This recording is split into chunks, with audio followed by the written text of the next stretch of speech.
Guys, कैसे हैं आप सब। उम्मीद है एकदम अच्छे होंगे क्योंकि मैं भी बहुत अच्छा हूँ। So today I am going to discuss about fraud, cyber fraud. Recently मेरे साथ भी एक ऐसा हुआ है, तो उसके बारे में आज मैं डिस्कस करने वाला हूँ। साइबर थ्रेट या साइबर फ्रॉड बहुत टाइप के होते हैं, उनमें से एक मैं आपके साथ डिस्कस करूँगा आज, और ये शिकार ना बने इस वजह से आप ये वीडियो देख सकते हैं और अपना बचाव कर सकते हैं। क्योंकि इंडिया में आजकल साइबर थ्रेट या जो भी फ्रॉड वगैरह बहुत फैल गया है, जिससे बहुत लोगों का पैसा डूब जाता है क्योंकि उनको उस चीज़ की समझ नहीं होती।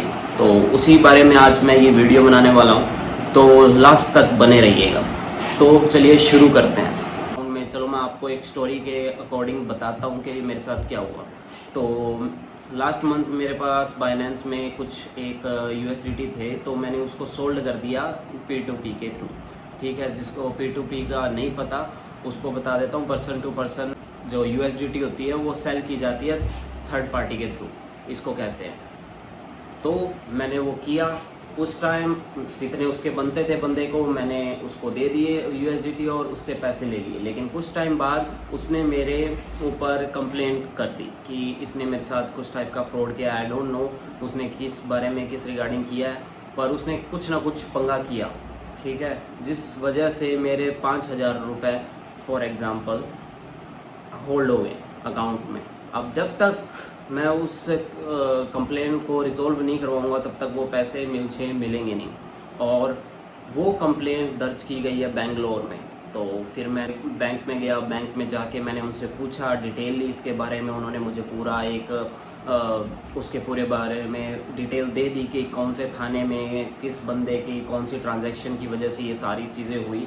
ठीक है, फिर मैंने वो चीज़ ली उनसे और उन्होंने कहा कि साइबर जो थाना होता है वहाँ पे जाओ।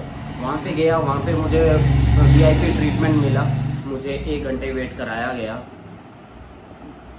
अब गवर्नमेंट की चीज़ है, उसमें आपको इतना तो सहना ही पड़ेगा क्योंकि उनके पास बहुत काम होते हैं। काम इन द सेंस जैसे खाली रजिस्टर पे स्टिकर लगाने का, रील्स देखने का, ये सारे जो मेजर काम होते हैं ये वो थाने में करते रहते हैं लोग।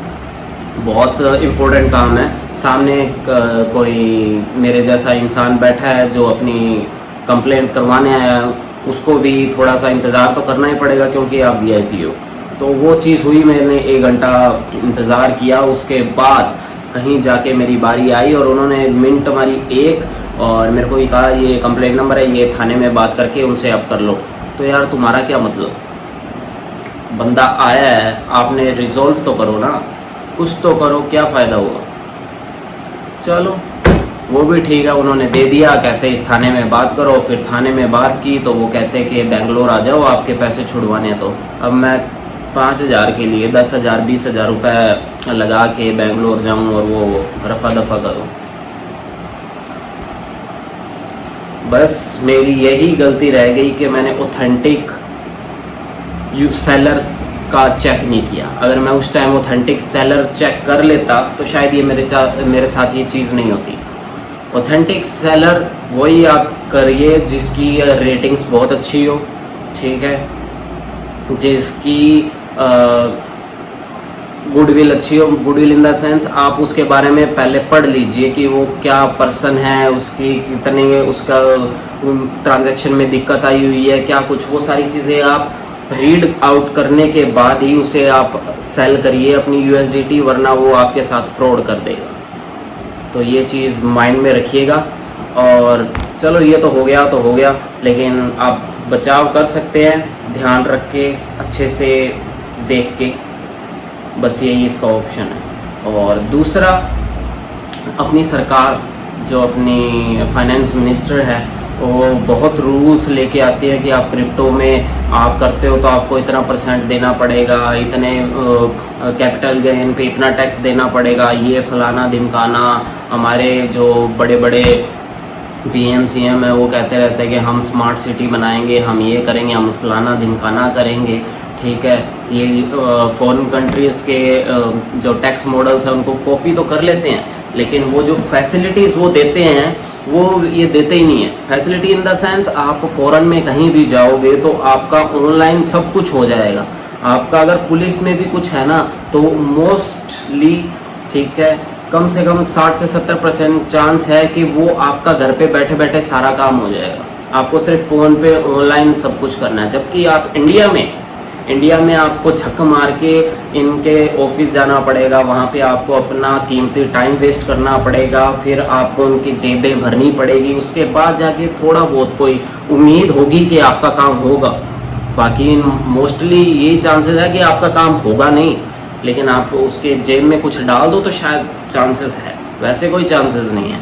ये इतने सारे टैक्स रूल्स वगैरह फलाना लेके आ जाते हैं, फ्रॉड किसी के साथ हो जाता है। इंडिया में दिन में बहुत सारे फ्रॉड होते हैं। इनको बचाव करने के लिए जो इनके साथ फ्रॉड हुआ उनको क्या मिलता है? कुछ भी नहीं मिलता, वो बस अपना नुकसान करा के बैठ जाते हैं। क्या फ़ायदा जब आप किसी को पकड़ ही नहीं सकते या कुछ कर ही नहीं सकते अपने नागरिकों को बचाने के लिए, उनके पैसों को बचाने के लिए। What is the purpose? आपकी तो सिर्फ यही है कि हमारा टैक्स दो, हमको इस पे जो तुम्हारा प्रॉफिट हुआ इस पे टैक्स दो, ये वो दो। आप बस लूटने को बैठे हो। आप जो आम लोग हैं उनके बेनिफिट के लिए कुछ भी नहीं कर रहे, मेरे according. This is my personal opinion. Your opinion may differ, but I don't care about that. It's my opinion. So this is the thing happened with me, और यही मैं आपके साथ शेयर करना चाहता था। Just random thought. अगर आपको चीज़ अच्छी लगी है तो वेल एंड गुड, नहीं लगी तो भी it's all right, because I am here to say my thing. That's it. See you in the next vlog. Bye bye.